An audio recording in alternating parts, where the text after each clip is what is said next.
Okay, so today we're gonna do preventive maintenance, how to replace a driving belt. We're gonna show you how they're replaced. They're easy to replace.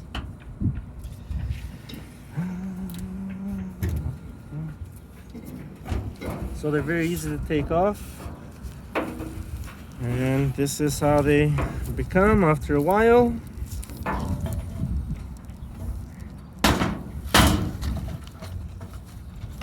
This is our new belt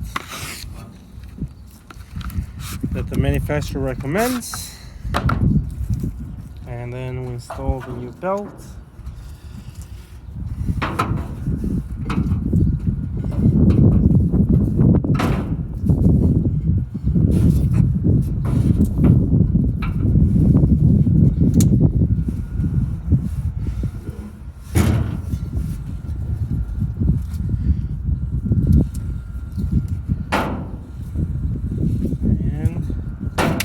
And that's how we replace belt for makeup air units.